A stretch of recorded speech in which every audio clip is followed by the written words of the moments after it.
La Fresh Morning. Que ressens-tu quand tu manges ce que tu aimes? J'adore. C'est maldo, hein. Je sais pas comment décrire. Je ferme les yeux, je suis sur un petit nuage. Wow. C'est comme un gros câlin. C'est un peu comme une histoire d'amour, si tu veux. Ouais, ça fait du bien en fait. Et toi? Princesse Tati, un sucre issu des meilleurs champs de canne de chez nous. Profitez dès aujourd'hui des nouveaux emballages Princesse Tati dans vos points de vente habituels. Princesse Tati? Le grand sucre. Des petits bonheurs. La Fresh Morning. On est de retour dans le Da Fresh Morning avec Gina pour le petit clin de séville. Gina, on parle donc de, tu disais, de dépigmentation de la peau, c'est Oui, ça? ce matin, on parle de la dépigmentation de Kwanzaa, la peau parce que a.k.a. le Kwanzaa. il y a eu une actualité il y a à peine quelques jours qui a fait rigoler plusieurs de mes amis qui m'ont envoyé des liens en fait. Ça se passe au Burkina Faso où bien sûr le Burkina a lancé une grande opération de renouvellement de cartes d'identité. On ne parle pas d'établissement, c'est très important, on parle de renouvellement, c'est-à-dire que les cartes Burkina étaient valables pour 10 ans.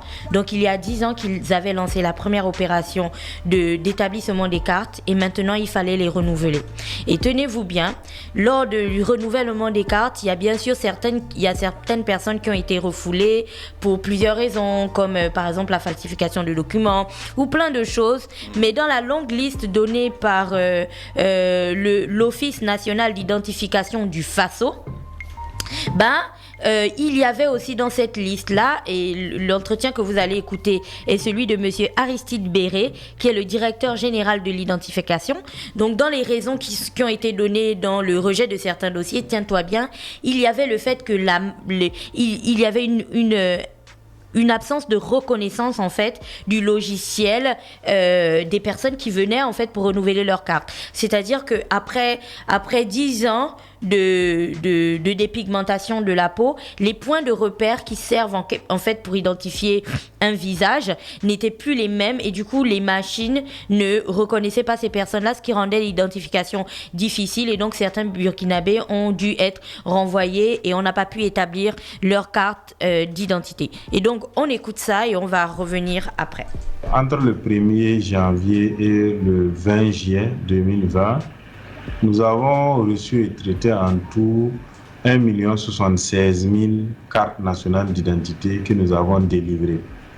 À côté de ce million de personnes qui ont été concernées, on a enregistré également plus de 9 000 cas de personnes qui ont été bloquées dans le processus d'enregistrement et de délivrance, j'allais dire, de la carte nationale d'identité. Et entre autres raisons, il y a la multiplicité des actes de naissance, les ajouts de prénoms sans autorisation de justice et entre autres aussi raisons, il y a eu le cas de personnes dont la dépigmentation de la peau rend difficile la reconnaissance et la certitude de l'identité de la personne. Et il faut expliquer le mécanisme, comment on opère pour la question de la reconnaissance faciale. Il faut dire que le système, une fois que vous l'avez intégré, vous retient votre image. Et lorsque votre carte est expirée 10 ans après, au renouvellement, le système opère la comparaison entre l'ancienne photo et la nouvelle photo, sur la base des points de pixelage qui sont sur votre visage. On recherche en fait des points essentiels sur votre visage. Et si des traits essentiels de votre visage ont quand même changé, la machine est obligée de se référer à l'opérateur qui est lui un être humain pour avoir la certitude d'avoir affaire à la même personne. Une fois que la certitude est établie, on vous donne la carte d'identité. C'est si la certitude n'est pas établie qu'on vous délivre pas la carte d'identité. Donc, si malgré la dépigmentation, la certitude est établie qu'on a affaire à la même personne et que c'est juste les questions de coloration de peau qui ont changé, vous aurez droit à votre carte d'identité sans aucune réserve. L'idée pour nous a été d'attirer l'attention des gens sur ces cas qui existent et qui peuvent paraître anodins, mais qui constituent quand même des motifs de blocage à quelque niveau que ce soit. Donc c'est une exhortation à à un bon comportement afin de préserver et la santé et l'identité réelle de la personne.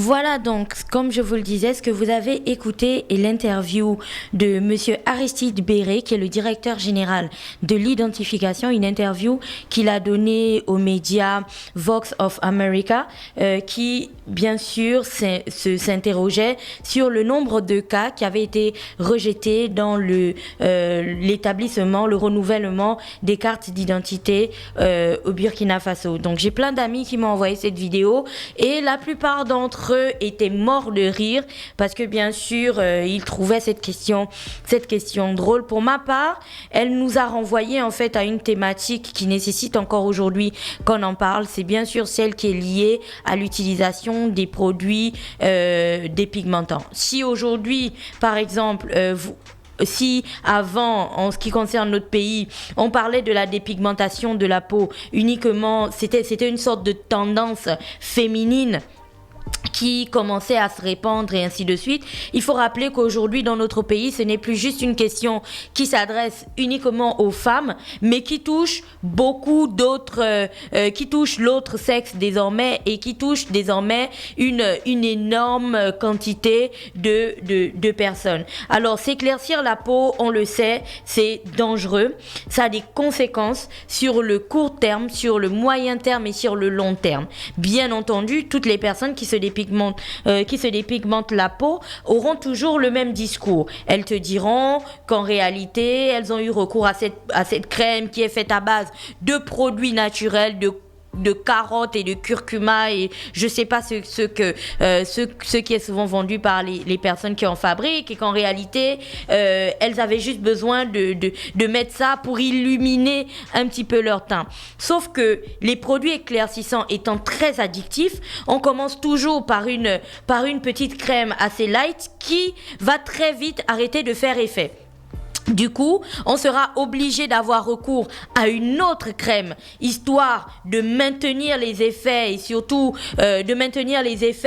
d'avoir des résultats beaucoup plus parlants. Et là, on part de crème en crème et de danger en danger. Alors, pourquoi est-ce qu'aujourd'hui on parle de la question de la dépigmentation dans notre pays? Parce que, si vous vous en souvenez, il y a à peine quelques mois, je pense, il y avait eu un tollé général lorsque il y avait une mesure d'interdiction de vente de crème éclaircissante. Ça avait commencé à Moanda et à Franceville et puis là tout le monde était monté au créneau pour dire il faut laisser les femmes utiliser leur crème et tout ça à tout va, il n'y a pas de problème. Alors à l'image du Burkina Faso qui est en train de découvrir les conséquences de la dépigmentation de la peau sur sa population, parce que bien sûr, c'est difficile désormais l'identification des visages. Il n'empêche qu'il y a des pays qui vivent désormais au rythme des conséquences de la dépigmentation de la peau. Au Sénégal, par exemple, où ça s'appelle le Ressal, il y a des hôpitaux et des dermatologues spécialisés désormais dans la reconstruction de la peau qui a été lourdement en fait détruite par l'utilisation de produits de la dépigmentation, de produits dépigmentants. Quand bien sûr, tu n'as pas des pays comme la Côte d'Ivoire qui s'est littéralement lancé dans un combat contre la vente des produits pour la dépigmentation de la peau. Alors si on parle de ça aujourd'hui, c'est pourquoi? C'est parce que autant on présente les risques et les dangers et les conséquences que les autres nations sont en train de vivre en ce moment, autant, il faut que dans notre pays, on se rende compte de la situation dans laquelle nous nous trouvons.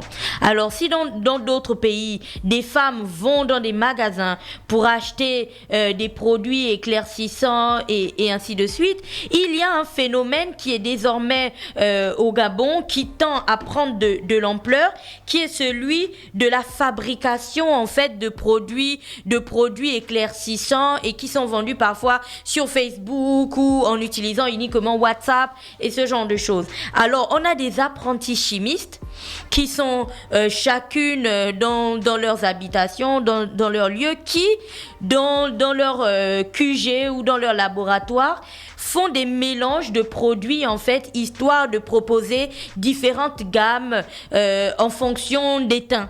Donc on va te dire que mais ça va te rendre un peu chocolat, mais ça va te rendre un peu ça va pas décolorer ta peau, ça va juste l'illuminer et ce genre de choses. Sauf que pour toutes les personnes qui se sont déjà un petit peu intéressées à tout ce qui concerne le secteur des cosmétiques, le secteur des cosmétiques est aussi sensible que celui de l'alimentation. On ne blague pas avec ça, il faut énormément de contrôle, il faut énormément de garanties et il faut énormément d'autorisation pour mettre sur le marché des produits pour bien sûr pour une utilisation sur la peau. Ce qui sous-entend que le produit éclaircissant en lui-même, la crème dépigmentante en elle-même a déjà des conséquences, peut déjà avoir des conséquences et des risques graves. C'est-à-dire qu'à l'intérieur, tu vas trouver des produits tels que l'hydroquinone, tels que plein d'autres produits en fait qui sont très très dangereux, mais tu vas ensuite avoir d'autres personnes qui vont donc, si j'ai un produit qui a déjà en son sein plusieurs produits dangereux, tu vas le mélanger avec un autre produit sans pour autant en fait avoir connaissance des contre-indications, parce qu'il y a des contre-indications dans tout. Tu sais, quand tu vas à l'hôpital et tu es malade, quand on te donne un traitement, on te dit que quand tu prends ce comprimé, interdiction formelle d'en prendre un autre, d'en prendre par exemple un autre de la famille, des aspirines ou je sais pas, je dis des trucs bêtes, ou si tu prends il y a des médicaments qu'on donne à l'hôpital et on te dit qu'une fois que tu commences ton traitement, tu dois absolument arrêter l'alcool et absolument arrêter le café. Parce que la caféine contenue donc dans le café et puis l'alcool les deux auront des interactions en fait et des contre-indications avec les médicaments que tu prends qui pourront avoir des conséquences graves. Du coup, lorsqu'on est assis quelque part et que en apprenti chimiste, on mélange plein de petits produits qui sont ensuite revendus à des personnes sans étiquette, sans savoir exactement ce qui est à l'intérieur. Le discours marketing qui est présenté est juste celui qui est lié aux produits naturels. Donc c'est des produits naturels, il y a des carottes dedans, il y a du curcuma, il y a je ne sais pas du beurre de karité, ce genre de choses, mais ces produits naturels-là ne peuvent pas vous faire passer d'une teinte sombre à une teinte plus claire en moins d'un mois, par exemple. C'est pas possible. Quoi que tu manges de la carotte au quotidien et que tu frottes des carottes sur ton corps, tu pourras pas passer d'une teinte noire à une teinte beaucoup plus claire en une semaine. Auquel cas, l'industrie de l'agriculture de la carotte aurait pris des proportions, des ampleurs énormes, tu vois, ces dernières années, parce qu'on se serait rendu compte que la carotte a peut-être des particularités intéressantes et jusque-là insoupçonnées. Donc, revenons à notre pays. À l'heure où les autres pays lèvent la tête et commencent à prendre leurs responsabilités vis-à-vis de cette question de la dépigmentation de la peau, qui est une question de santé publique, il est peut-être temps que nos autorités sanitaires s'intéressent un petit peu à cette question, parce que les dangers de la dépigmentation de la peau ne sont pas uniquement des dangers esthétique, c'est-à-dire que tu vas avoir une sorte de colonisation, de vergeture sur l'ensemble de ton corps. Bah, tu peux voir des images sur Internet sur l'ensemble de ton corps. Et quand on parle de médecine réparatrice au Sénégal, par exemple, c'est ça que les femmes essaient de faire, que ces médecins essaient de faire, parce qu'il y a des femmes qui n'osent plus en fait sortir avec des décolletés ou même en laissant leurs jambes dehors parce que leur corps est totalement détruit. Donc les dangers ne sont pas uniquement esthétiques, mais les dangers sont aussi sanitaires.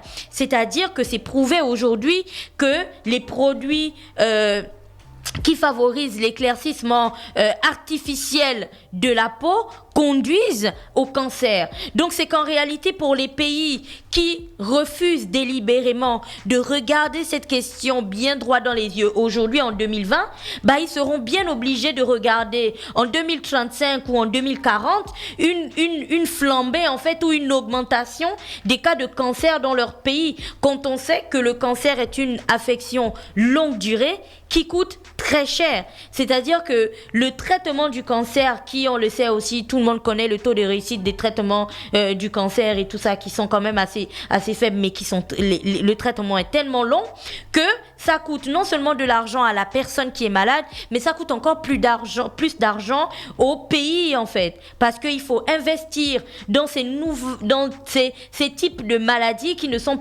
n'étaient pas forcément communs en fait, qui n'étaient pas forcément communs à nous, donc les types de maladies communs à nos pays, et ça devient un petit peu plus grave pour les pays qui sont obligés de dépenser beaucoup d'argent. Donc aujourd'hui, je pense que c'est une question, comme je le disais, sanitaire qui doit être prise avec beaucoup de sérieux et avec beaucoup d'attention, parce que comme je le rappelais aujourd'hui au Gabon, la question de la dépigmentation de la peau n'est plus une question uniquement féminine. Elle concerne tout le monde désormais. On voit désormais des hommes, des femmes qui se dépigmentent la peau, mais tenez-vous bien, des enfants aussi à qui leurs parents frottent des crèmes et tout, histoire d'avoir une peau beaucoup plus claire. On n'a pas parlé de l'angle de, tu sais, c'est une question de comment on appelle ça, de complexe et de blablabla. Enfin, tout ça là, je pense qu'il faut le mettre de côté. Aujourd'hui, dans la rubrique, le plus important qu'on avait envie de regarder avec vous, ce sont les conséquences de la dépigmentation de la peau. Et l'une des conséquences, vous l'avez écouté, c'est pas moi qui l'ai dit, c'est le directeur de l'identification dans un autre pays qui souffrent aussi des mêmes problèmes que nous. Alors, il y a bientôt, quand nous aussi on va lancer notre opération d'établissement ou de renouvellement de carte d'identité nationale, je suis sûre qu'on va bien rigoler aussi, parce que on sera pas très loin de ce qui se passe au Burkina Faso, mais notre pays doit prendre aussi cette question très au sérieux sur un point de vue sanitaire, comme je le disais, parce que ce qui coûte moins cher aujourd'hui ou ce qu'on n'a pas envie de regarder aujourd'hui, pourrait nous coûter très cher demain. Et si on a envie d'être un pays logique avec ces textes de départ, il y a des décisions à prendre. La première qui avait été prise sur Moanda et Franceville, par exemple, avec l'interdiction de vente de crèmes éclaircissantes. Pourquoi l'interdiction a été levée? Pourquoi elle avait d'abord été initiée? Qui l'a initiée? Enfin, il y a tellement de questions que l'on aurait dû se poser et pas juste prendre ça comme un buzz qui est très vite passé. Il y a désormais à Libreville et dans tout le pays un business mais très lucratif des crèmes éclaircissantes qui n'ont aucune étiquette, aucune posologie. Il n'y a rien du tout. Ce week-end, j'ai vu une crème éclaircissante qui était vendue dans un pot de mayonnaise. C'est vous dire que la personne qui avait fabriqué ça, c'est vous dire que la personne qui va utiliser n'a aucune idée de ce qui est rentré dans la composition du pot de mayonnaise qui va lui servir de crème durant tout le mois, par exemple. Donc ça peut être des produits qui sont mis à l'intérieur à l'extrême en fait, et qui peuvent causer un cancer. Ça peut être des produits qui peuvent causer des insuffisances particulières ou attaquer des organes indispensables pour le fonctionnement de l'organisme. Tout ça, je pense que c'est des questions qui nécessiterait aujourd'hui qu'on en parle, et c'est donc une rubrique qui est directement adressée aux services sanitaires. Dans les urgences à prendre en compte dans ce pays, il y a bien sûr celles liées au ramassage des personnes atteintes des maladies mentales, mais il y en a d'autres qui sont beaucoup plus sournoises et peut-être beaucoup plus graves aussi. Merci voilà. Gina qui est avec nous ce matin sur les 104.5 pour le petit clin d'œil ici. Stop Fresh Morning.